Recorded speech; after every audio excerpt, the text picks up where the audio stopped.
Hello students, आप सब लोग कैसे हैं। आज हम पढ़ेंगे बहुपद। बहुपद होता क्या है।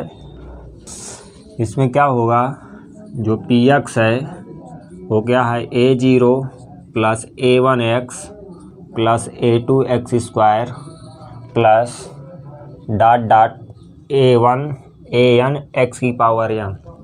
तो इसमें जो क्या होगा, जो a होगा, जो a1 a2 होगा, ये क्या डज नॉट इक्वल टू 0 होगा।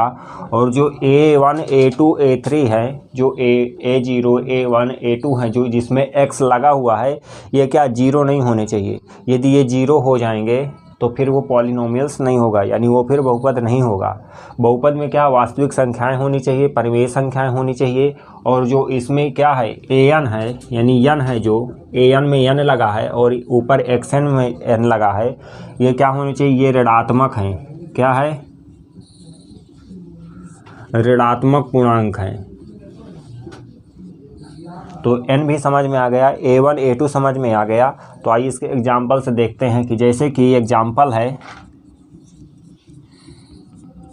4/3 x square plus 2/3 x plus 3 equal to 0।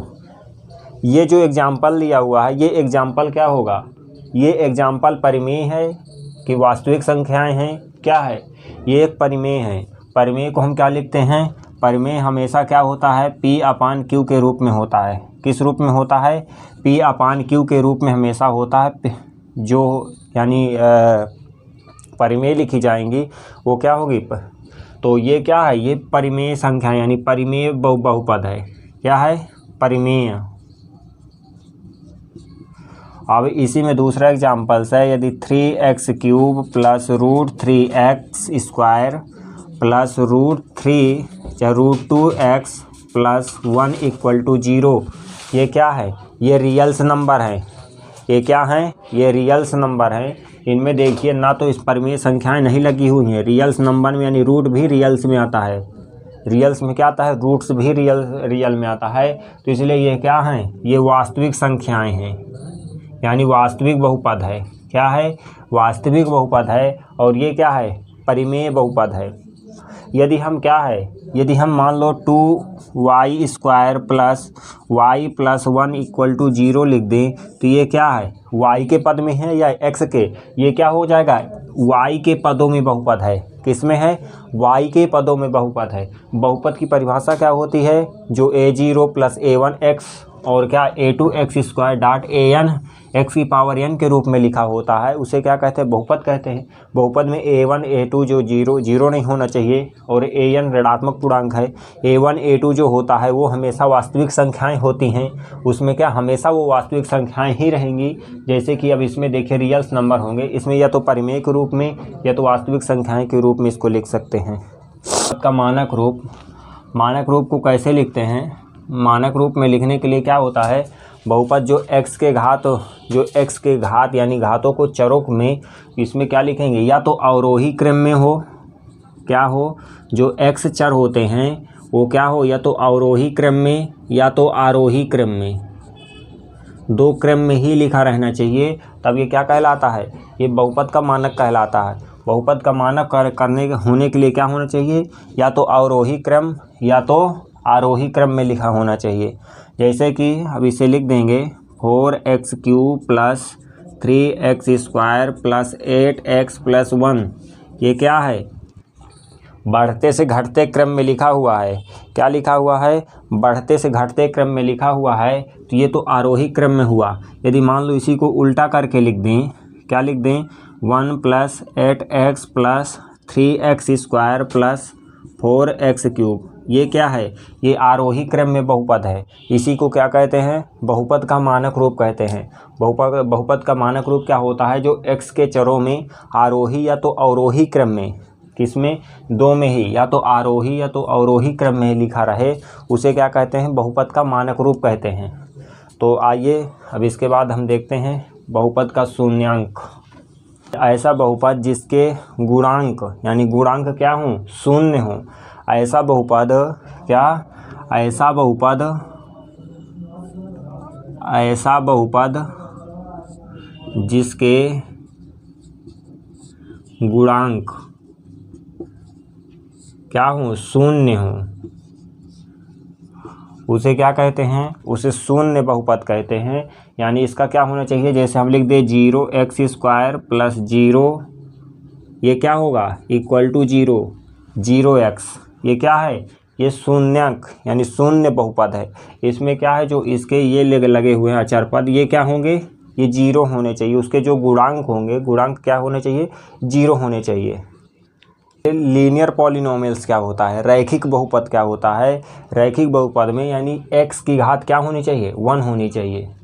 रैखिक बहुपद किसे कहते हैं, जो x की घात होती है, क्या होती है, x की घात होती है, वो 1 होनी चाहिए, उसे क्या कहते हैं, रैखिक बहुपद कहते हैं। रैखिक बहुपद होने के लिए क्या होना चाहिए, x की घात 1 होनी चाहिए।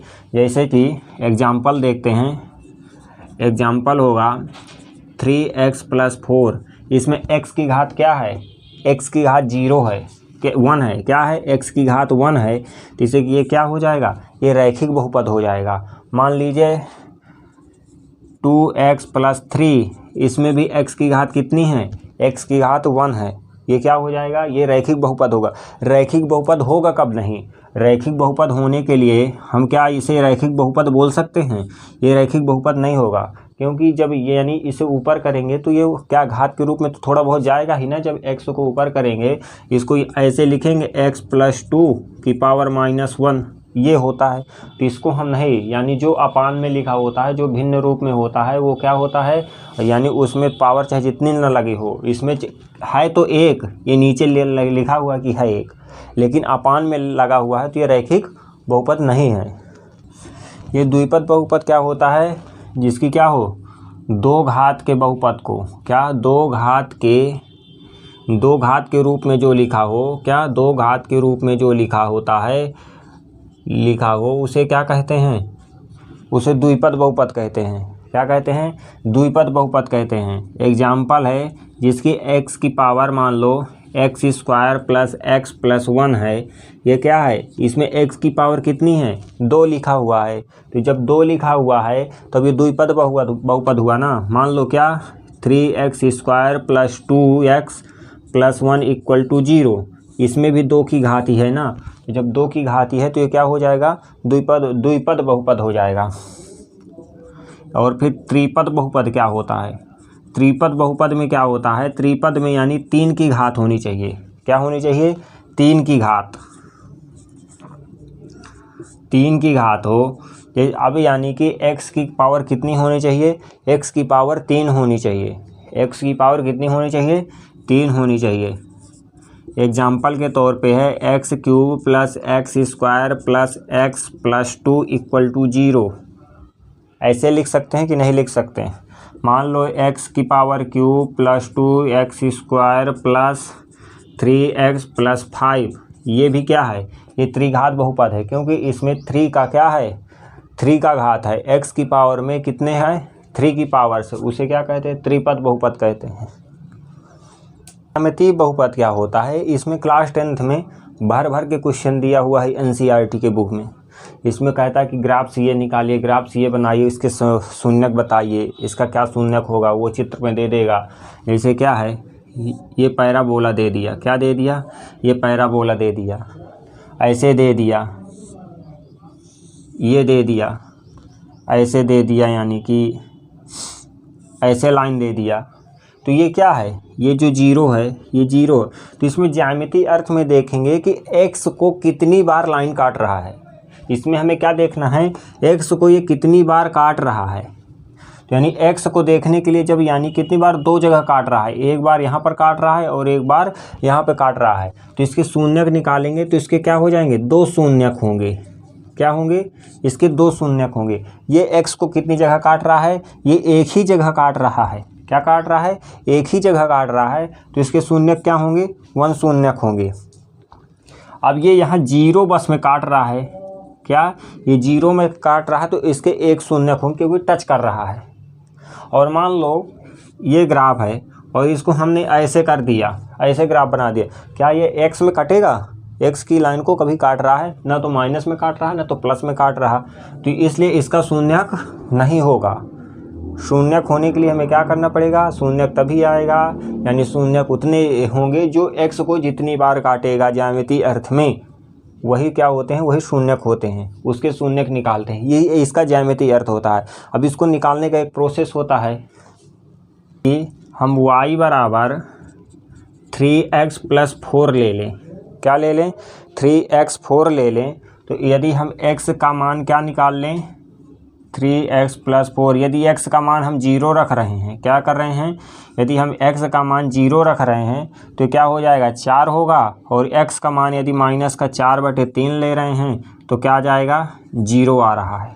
क्या आ रहा है, 0 आ रहा है। यदि हम इसको ग्राफ में दर्शाएंगे तो ये तो 0 हुआ, -1, -2, -3 और -4, 1 2 3 4, -1 -2 -3 और -4, 1 2 3 4। अब इसमें क्या है, एक का आया 0 4 और एक आया -4/3 0। तो इसमें जो 0 4 है वो तो यहाँ है ना, 0 4 तो इसी को लिखेंगे भाई, 0 तो x हो गया, x का गुणांक ये हुआ, और 4 कहाँ, यहाँ पर है, और ये -4/3 कहाँ है, यहाँ कहीं है -4/3, और ये क्या है, 0 है। अब इसको क्या मिला देंगे, ये इसका क्या हो जाएगा, ज्यामितीय बहुपद, यानी ग्राफ से कर देंगे, ठीक है।